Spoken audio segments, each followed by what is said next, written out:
नमस्कार। आज हम थर्ड ईयर के हिंदी साहित्य के सेकंड पेपर के टेक्स्ट बुक के दूसरे निबंध दांत का अध्ययन करेंगे।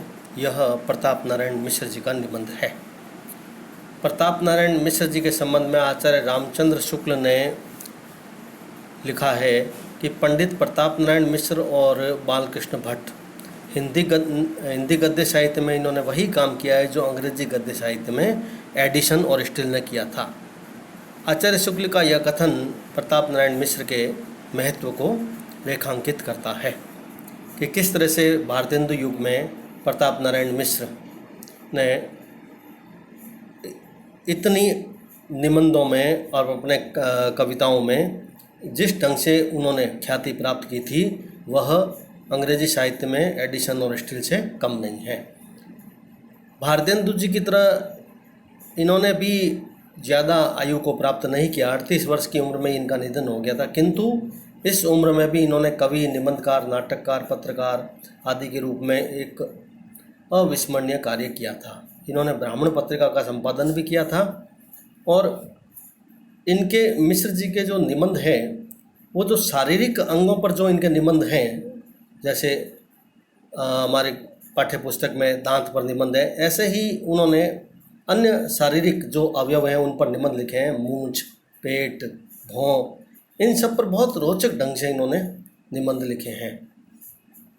यहाँ तक कि हिंदी जो वर्णमाला के अक्षर हैं इन पर भी इन्होंने निबंध रचना लिख दी है। जैसे इनके एक निबंध का नाम है द त ट।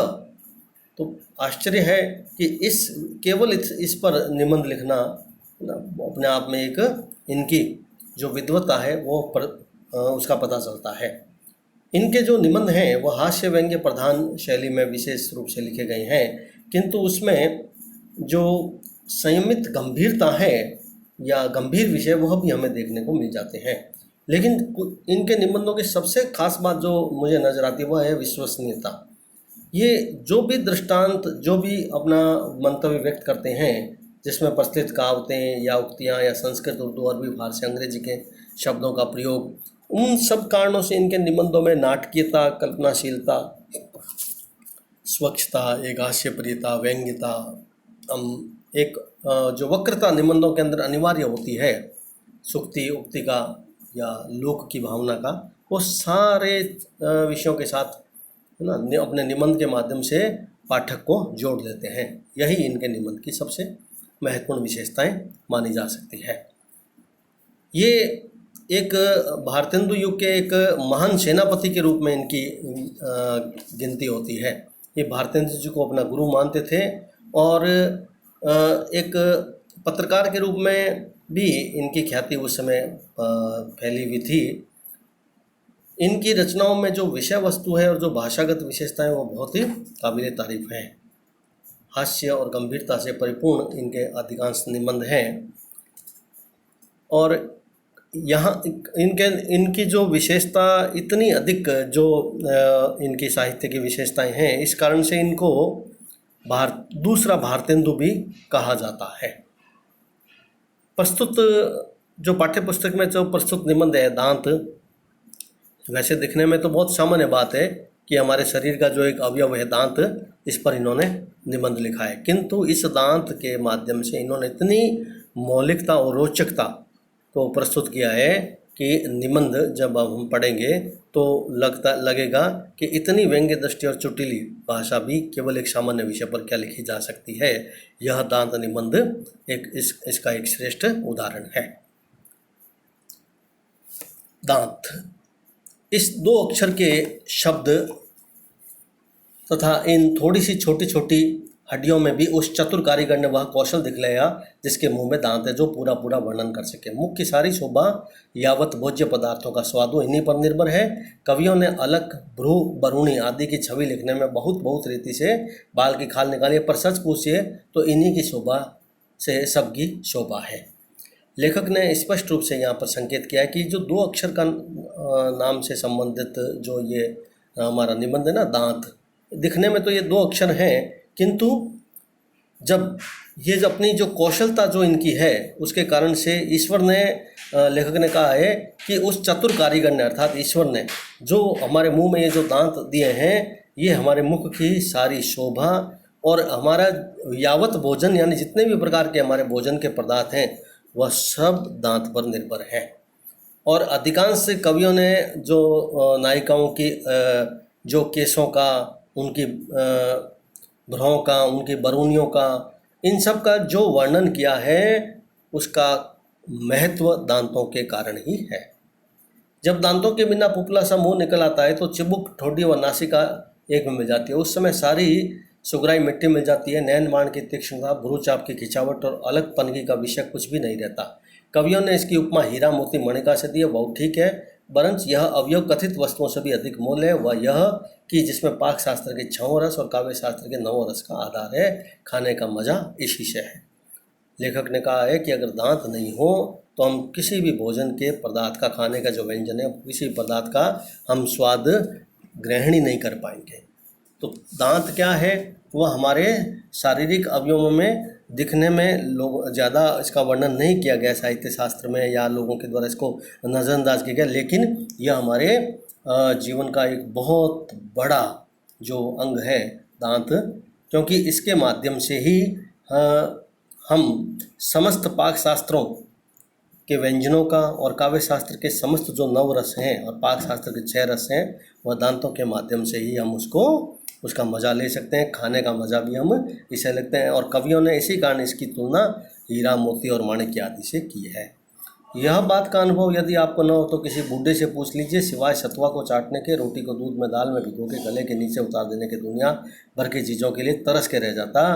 कविता के 9 रस सो उनका दिग्दर्शन मात्र हमें सुन लीजिए। अब लेखक ने कहा है कि यदि मेरी बात पर आपको विश्वास नहीं है तो किसी वृद्ध व्यक्ति से आप पूछ लो जो सत्तू चाटता हो, रोटी और दूध रोटी में भिगो करके उसका निगल जाता हो, उससे पूछ लो कि दांत का क्या महत्व है। अर्थात कविता के समस्त 9 रसों और समस्त खाने के व्यंजनों का मजा तभी है जब हमारे पास दांत हैं। श्रृंगार का तो कहना ही का, ऐसा कभी शायद ही कोई हो जिसने सुंदरियों की दंतावली तथा उनके गोरे गुदगुदे गोल कपोल रद छंद यानी दांतों के भाग के वर्णन में अपनी कलम की कारीगरी ना दिखाई हो। आह, मेसी तथा पान रंग रंगे यूं ही चमकदार चटकीले दांत जिस समय बातें करने, हंसने की दृष्टि में आते हैं, उस समय रसिकों के नयन इतने प्रमोदित हो जाते हैं कि उनका वर्णन गूंगे की मिठाई सा है। लेखक ने यहाँ पर कविता के जो 9 रस हैं ना, उनके माध्यम से यहाँ पर समस्त रसों के अंतर्गत दांतों के महत्व को यहाँ प्रतिपादित किया। पहले उन्होंने श्रृंगार के अंतर्गत प्रतिपादित किया है कि जो जितनी भी साहित्य शास्त्र में जो नायिकाएं हैं, सुंदरियाँ, उनकी जो दंतावली है, उनके जो गोरे गाल हैं, उनके बीच में जो दांतों की पंक्तियां हैं, उसका ऐसा कोई कवि नहीं है कि जब सौंदर्य का वर्णन कर रहा हो तो उसने ऐसा नायिका का ऐसा वर्णन न किया हो दांतों का, है ना। तथा जो चमकदार चटकीले जो उसके दांत हैं, जो हंसने में जो उसकी दृष्टि में दांतों का जो वर्णन किया जाता है, वह श्रृंगार रस उसके बिना लगभग अधूरा ही रहता है। हास्य रस का तो पूर्ण रूप ही नहीं जमता जब तक कि हंसते हंसते दांत न निकल पड़े, पर देखना नहीं मक्खी लात मार न जाए। लेखक ने कहा कि हास्य रस में तो दांत के बिना तो हास्य रस का महत्व ही नहीं, क्योंकि जब तक दांत हंसते हंसते दांत हमारे ना बाहर दिखना न लग जाए तब तक हास्य रस का क्या महत्व है। करुणा और रौद्र रस में तो दुख तथा क्रोध के मारे दांत अपने होठ चबाने के काम आते हैं। अपनी दीनता दिखा के दूसरों की करुणा उपजाने के दांत दिखाई जाते हैं। लेखक ने कहा कि करुणा में और रौद्र रस में तो जो दांत होते हैं ना, वह निश्चित रूप से हम क्या करते हैं, क्रोध के मारे हम अपने होठों को ना चबाते हैं। और दूसरा कि यदि किसी व्यक्ति के प्रति अपने को सहानुभूति अर्जित करनी है तो भी क्या होगा कि हमें करुणा उपजाने के लिए भी हम क्या करेंगे कि दांतों को प्रदर्शित करेंगे। दांत क्रोध दिखाना होगा तो दांत हम पीसेंगे। इस प्रकार वीर रस में सावधानी से शत्रु के सैन्य तथा दुखियों के दैन्य व सत्कीर्ति की चाट पर दांत लगा रहता है। और वीर रस में तो शत्रुओं की जो सेना होती है ना, उस पर जब तक ना समाप्त न कर दे दांतों से पीस कर, तब तक उस वीर रस में दांतों का जो महत्व है स्वतः ही प्रतिपादित हो जाता है। और भयानक रस के लिए तो सिंह व्याघ्र आदि दांतों का ध्यान कर लीजिए, पर रात को नहीं तो सोते से चौंक भागोगे। लेखक ने यहाँ पर व्यंग्यात्मकता का पुट देते हुए कहा है कि भयानक रस के लिए तो यदि आप दांतों का वर्णन देखना चाहते हो भयानक रस में, तो आप जो शेर व्याघ्र आदि है उसके दांतों को देख लीजिए। लेखक ने कहा गलती से कहीं सोते हुए रात को न देख लेना, नहीं तो भाग खड़े होंगे। और विभत्स रस का प्रत्यक्ष दर्शन करना हो तो जैनियों के जैनी महाराज के दांत देख लीजिए, जिनकी छोटी सी स्तुति की यह मैल के मारे चिपक जाता है। और विभत्स रस का देखना है तो हमें जैन मुनियों के साधु हैं जो उनके दांतों को देख लीजिए, जो चिपके हुए हर समय रहते हैं, उनके मुंह के आगे जो लगा हुआ होता है ना एक पट्टा, उसके कारण से। अद्भुत रस में सभी आश्चर्य की बात देख सुन के दांत बया मुंह फैला के हक्का बक्का रह जाते हैं। शांत रस के उद्वादन में शंकराचार्य स्वामी का यह मंत्र कि अंग गलित पलित मुंड दस विहीन जात मुंडम कर घृत कपित शोभित दंड तत्विमुष्टानि भज गोविंदम भज गोविंदम, अर्थात लेखक ने कहा कि शांत रस में तो हम शंकराचार्य का जो ये मंत्र है जब उसका हम वाचन करते हैं तो दांतों के माध्यम से ही हमें वह शांत रस की अनुभूति हो सकती है। तो इस निबंध में अब तक जो हमने पढ़ा है उसमें जो सबसे महत्वपूर्ण बात है, दो बातें हैं, उसको आप ध्यान में रखें। एक, शारीरिक अवयवों में दांतों का क्या महत्व है। नंबर 2, कविता के जो 9 रस हैं उसमें दांतों का क्या महत्व है। तो दो अलग अलग बिंदु लघु उत्तरात्मक प्रश्न के रूप में हमारे सामने ये उपस्थित हुए हैं। इनको आप अच्छी तरह नोट्स के रूप में ना तैयार करें। आपकी हड्डियां, सच है कि जब किसी काम के न रहे तो पूछे कौन। दांत दिखियाने खुर घिसे पीठ बोझ नहीं लई, ऐसे बूढ़े बैल को कौन बांध मूसा। जिस समय मृत्यु की दाढ़ के नीचे बैठे हैं, जल के कछुए मछली स्थल के कौवा कुत्ता आदि दांत पहने करें, उस समय भी ये सत चित्त से भगवान का भजन न किया तो क्या किया। आपकी हड्डियां हाथी के दांत तो न भी नहीं कि मरने पर भी किसी के काम आवे। जीते जी संसार में कुछ परमार्थ बना लीजिए, यही बुद्धिमानी। देखिए आपके दांत यह शिक्षा दे रहे हैं कि जब तक हम अपने स्थान, अपनी जाति, अपने काम में दृढ़ हैं तभी तक हमारी प्रतिष्ठा है। लेखक ने स्पष्ट रूप से कहा है कि दांत जो है ना वह हमारे जीवन में हमारे महत्व को रेखांकित करते हैं। यानी हमारा महत्व तभी तक है जब तक हमारे दांत हैं। हाँ, वैसे हमारे दांत इस तरह से भी नहीं है कि हाथी के दांत जैसे हैं कि हमारे मरने के बाद में भी काम आए, लेकिन जब तक हम जिंदे हैं और जब तक जी रहे हैं तब तक जब जो भी हम परमार्थ का कार्य करना चाहें, जो भी हम शिक्षा देना चाहें, जो भी हम अपना समाज में स्थान निर्धारित करना चाहें तो बगैर दांतों के संभव नहीं है।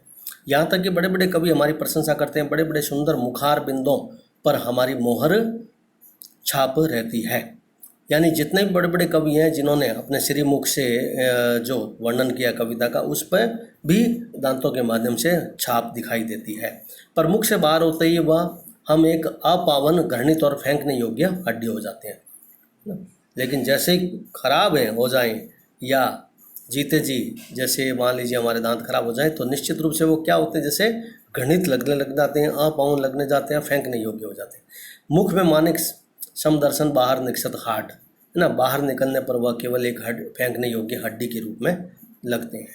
लेकिन जब तक जिंदे हैं, हमारे लगे हुए हैं, तब तक उनका महत्व है वह शरीर के किसी अन्य अंगों से कम नहीं है, बल्कि उससे बढ़कर ही है। हम नहीं जानते कि नित्य यह देख के कि आप अपने मुख्य देश भारत और अपने मुख्य सहजातीय हिंदू मुसलमानों का साथ तन मन धन और प्राणपन से क्यों नहीं देते। याद रखिए, स्थान भ्रष्टा न सोपते, दंता केस न खानरा। लेखक ने यहाँ पर दांतों का जो महत्व है ना वह केवल शारीरिक अवयव के रूप में ही स्थापित नहीं किया है। लेखक ने यहाँ पर स्पष्ट रूप से यह लिखा है उन्होंने कि आप अपने मुख्य देश भारत और अपने मुख्य सहजातीय हिंदू मुसलमानों का साथ तन मन धन प्राणपन से क्यों नहीं देते हैं। अर्थात आपके पास दांत हैं, दांतों के होते हुए भी आप हिंदू मुस्लिम जो विभाजन है उसको कैसे स्वीकार कर रहे हैं आप। लेखक ने दांत के बहाने राष्ट्रीय भावना की अभिव्यक्ति भी अप्रत्यक्ष रूप से हमारे सामने की है। जो हिंदू मुस्लिम एकता की बात है वह हमारे दांत होते हुए हम क्यों नहीं कर रहे हैं, लेखक ने इस तथ्य को हमारे सामने उजागर किया है। हाँ, यदि आप इसका अर्थ यह समझे कि कभी किसी देश में हिंदुस्तान छोड़ के विलायत जाना स्थान भ्रष्टा है तो यह आपकी भूल है। हंसने के समय मुंह से दांतों का निकल पड़ना नहीं कहलाता, बरंच एक प्रकार की शोभा होती है। ऐसे ही आप स्वदेश चिंता के लिए कुछ काल देशांतर में रह जाए तो आपकी बड़ाई है। लेखक ने कहा है कि हिंदुस्तान छोड़ के विलायत जब जाते हैं तो हंसने के तो यह हमारी भूल है, लेखक ने व्यंग्यात्मक रूप में कहा है। और यह भी कहा है कि हंसते समय हमारे मुंह से जो दांत अगर नहीं निकले तो निश्चित रूप से हमारी शोभा भी नहीं हो सकती। हाँ, यदि वह वहाँ के जाके यहाँ की ममता छोड़ दीजिए, आपका जीवन उन दांतों के समान है जो होठ या गाल कट जाने से अथवा किसी कारण विशेष से मुंह के बाहर रह जाते हैं और सारी शोभा होके भेड़िए के दांत हो जाते हैं, क्योंकि वही गाल और होठ दांतों का पर्दा है। जिसके पर्दा न रहा, स्वजाति का पर्दारी न रहा, उसकी निर्लज जिंदगी व्यर्थ है। लेखक ने मूल बात जो इसमें कही चाहिए कि यदि मनुष्य के जीवन में दांतों का महत्व समाप्त हो जाए तो उसका निर्लजता की श्रेणी में उसका स्थान आ सकता है। जैसे कोई मनुष्य अपनी स्वजातीय तथ्यों को छोड़ दे, अपने बंधुत्व, अपने राष्ट्र भावना को छोड़ दे, स्वदेश चिंता को, तो निश्चित रूप से क्या होगा, उसका जीवन है ना नर्क के समान है। और यही स्थिति मनुष्य के जीवन में दांतों की। यदि दांत नहीं है तो होठ, गाल या किसी तथ्य के हमारे जीवन में जो शारीरिक अवयव है वह सारी शोभा खो देते हैं। कभी आपको दाढ़ की पीड़ा हुई होगी तो अवश्य जी चाहोगा कि उसे उखड़वा डाले तो अच्छा है। ऐसे ही हम उन स्वार्थ के अंधों के हक में मानते हैं जो रहे हमारे साथ, बने हमारे देश भाई, पर सदा हमारे देश जाति के अहित में ही तत्पर रहते हैं। लेखक ने उन लोगों की राष्ट्रीय भावना पर एक व्यंग्यात्मक चोट भी की है जो निश्चित रूप से देश का रहते हुए, देश में सब कुछ देश का खाते हुए वह देश के प्रति गद्दारी की भावना को है ना अपनाते हैं। तो उनके प्रति लेखक ने गहरी चोट की है। परमेश्वर उन्हें या तो सम्मुति दे या सत्यानाश कर दें। लेखक ने स्पष्ट कहा है कि जो हमारे साथ बने हैं, हमारे देश भाई हैं, हमारे देश और जाति के अहित में लगे रहते हैं, या तो उनका नाश हो जाए या उनको भगवान सद्बुद्धि दें। उनके होने का हमें कौन सुख है? हमें तो उनकी जयकार मनाओगे जो देशवासियों से दांत काटी रोटी का बर्ताव रखते हैं। लेखक ने कहा कि उनके होने से हमें क्या सुख हो सकता है? हमें तो उन्हीं लोगों से सुख है जो दांत काटी रोटी में हमारा साथ दें। अर्थात दांत काटी रोटी का साथ का मतलब है जो सच्चा प्रेम रखें, गहरी मित्रता रखें और निजता के साथ, बंधुत्व के साथ, सामाजिक जो प्रेम, सौहार्द, भाईचारा है उसको अपनाते हुए, है ना, सच्ची गहरी प्रीति रखते हुए हमारे साथ रखें। वह जो दांत काटे वाला बर्ताव है वह रखा है, तभी लेखक ने कहा कि हमारे जीवन का आनंद बना रहेगा। परमात्मा करे कि हर हिंदू मुसलमान का देश हित के लिए चाव के साथ दांतों पसीना आता रहे।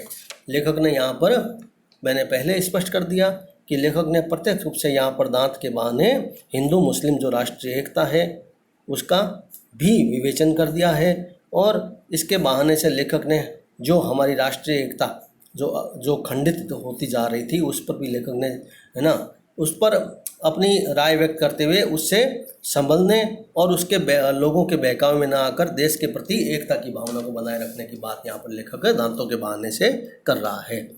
हमसे बहुत कुछ नहीं हो सकता, यही सिद्धांत कर रखा है। कायर कपूत काय, दांत दिखाए तारीफ करे अथवा दांत बाएं के बाएं रह जाए, अरसिकता बस यह कह दे कि कहाँ की दांत किल लगाई है, तो इन बातों में हमें परवाह नहीं।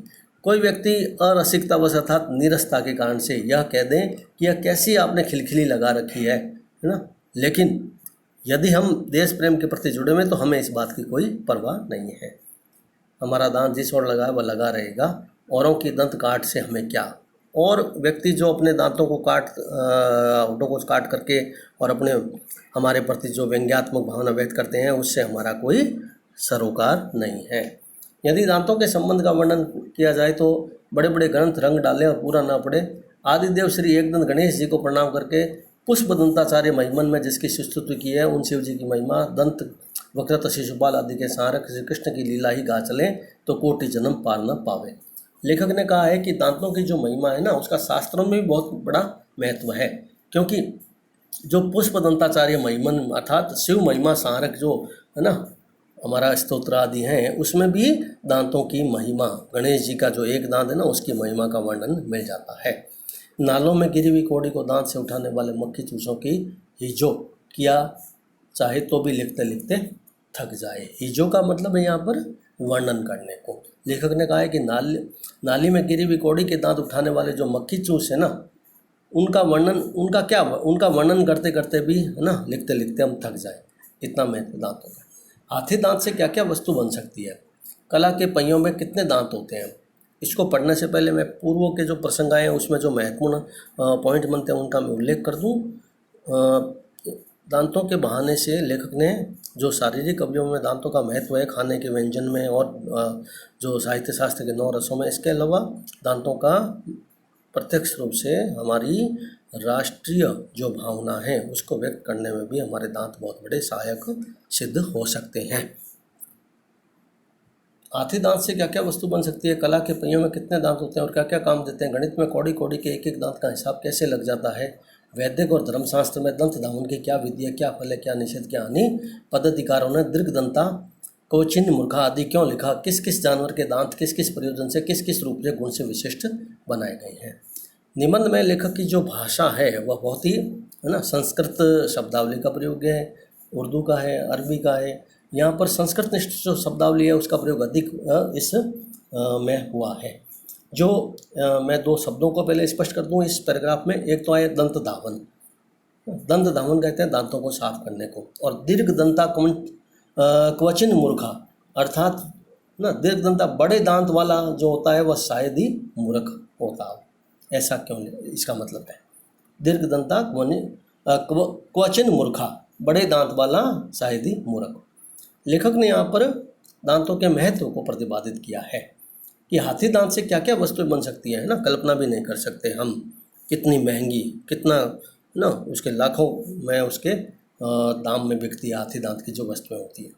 कला के पहियों में कितने दांत होते हैं है ना, और क्या क्या काम देते हैं। गणित में कौड़ी कौड़ी के एक एक दांत का हिसाब कैसे लगाया जाता है ना, गणित में एक एक कौड़ी का हिसाब कैसे लगाया जाता है, एक एक दांत। वैदिक और धर्मशास्त्र में दंत धावन की अर्थात दांतों को साफ करने की क्या क्या विधियां हैं है ना, उसका क्या फल है, ये सब चीज़ें हमें, यानी शास्त्रार्थ जो शास्त्रों में जो महत्व है वह भी दांतों का बहुत बड़ा एक हमारे सामने सिद्ध होता है। मनुष्य के दांत उजले, पीले, नीले, छोटे, मोटे, लंबे, चौड़े, घने, खुले रीति के होते हैं।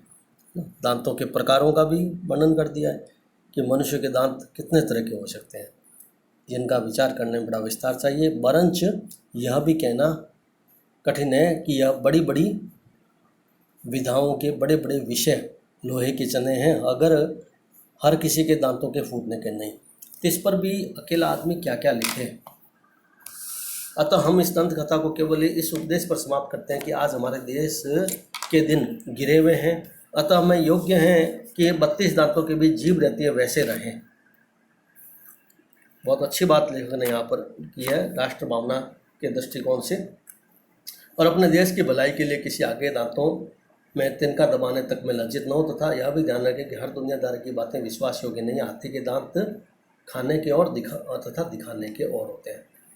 ये निश्चित रूप से बहुत महत्वपूर्ण अंश के आधार पर लेखक ने यहाँ पर अपनी बात को व्यक्त किया है यहाँ पर, कि पहले तो आप बरंच जो शब्द है ना यहाँ पर उसका मतलब पहले उसका अर्थ है बरंच यह कहना का ठीक है कि बरंच मतलब वर्णन करना है ना। लेखक ने कहा है कि ना बड़ी बड़ी यह उसका बड़ी बड़ी विद्याओं के आधार पर इसका वर्णन करना बड़ा कठिन है। इस पर क्या क्या लिखें हम, क्योंकि दंत कथा पर हम केवल यह उपदेश देकर के आपको बात को समाप्त कर रहे हैं कि हमारे देश के बहुत दुर्दिन चल रहे हैं, अंग्रेज राज है, अंग्रेज़ों के द्वारा जो भारतीयों पर अत्याचार, जो उसकी दयनीय दशा की जा रही है भारत की, उस और लेखक ने ध्यान आकर्षित किया है दांत के माध्यम से। एक प्रकार से दांतों के माध्यम से लेखक ने भारत की दुर्दशा को भी इंगित किया है, और लेखक ने कहा है कि इतनी हमारी स्थिति अभी इतनी खराब है कि हम ज़्यादा है ना अगर कुछ सरकार के विरुद्ध में या कुछ कहेंगे तो निश्चित रूप से क्या होगा है ना कि हमें अनेक प्रकार के अत्याचार, दंड या फांसी तक की सजा भी हो सकती है। इसलिए लेखक ने कहा है कि जैसे 32 दांतों के बीच में जीभ रहती है ना, अभी तो हमारी स्थिति यह है कि अभी हमें अपने देश में इस तरह से ही अपना जीवन बिताना चाहिए। समय आएगा जब दांत दिखाने और दांत के काटने, दांतों के माध्यम से काटने की जब बात आएगी तो उस समय हमें उसका उपयोग भी करना चाहिए, उस समय हम उसका उपयोग भी करेंगे। पर वर्तमान समय जो हमारा है वह जैसे 32 दांतों के बीच में जीभ रहती है वैसे ही हमें अपनी दैनिक दिनचर्या वैसी रखनी चाहिए, क्योंकि जो अंग्रेज लोग हैं उनके बारे में यहाँ अंतिम लाइन में संबोधन है कि हाथी के दांत खाने की ओर दिखाने की ओर, कि ये जो लोग हैं कहने के नाम पर ये हमारा है ना भारतीय लोगों के सामाजिक आर्थिक जीवन को सुधारने का है ना जैसे वो वर्णन कर रहे हैं या दिखा रहे हैं, लेकिन वास्तविक रूप में वो वैसे है नहीं। इस तरह से इस दांत निबंध के अंतर्गत लेखक ने कहा है कि दांत केवल क्या है, काटने के काम नहीं होते हैं, वरन वह उनके अन्य कई तरह के उसके उपयोग होते हैं। केवल वह काटने या भोजन में केवल वर्णन नहीं है, साहित्य शास्त्र में 9 रसों में उसका वर्णन हमारे सामने लेखक ने स्पष्ट कर दिया। दूसरा, दांतों के माध्यम से लेखक ने राष्ट्रीय भावना को भी व्यक्त कर दिया है हमारे सामने। और इस मिश्र जी के इस निबंध में एक व्यंग्य दृष्टि और चुटीली भाषा का हमें परिचय मिलता है। लोक और शास्त्र जो है, दांतों का जो महत्व लोक में क्या है, शास्त्र में क्या है, उसका एक स्पष्ट विवेचन इस निबंध में हमें मिलता है। इसके बहाने से हमें देशभक्ति, हिंदू मुस्लिम एकता की बात भी मिल जाती है। और दांत के विषय में जितनी भी तरह की लोक में बातें प्रचलित होती है, लेखक ने या शास्त्रों में जितनी भी दांतों के बारे में बातें हैं, सारी हमें सूचनाएं लेखक ने इस निबंध के अंतर्गत दे देती है। इस दृष्टिकोण से यह निबंध बहुत महत्वपूर्ण निबंध माना जा सकता है, प्रताप नारायण मिश्र का दांत निबंध। धन्यवाद।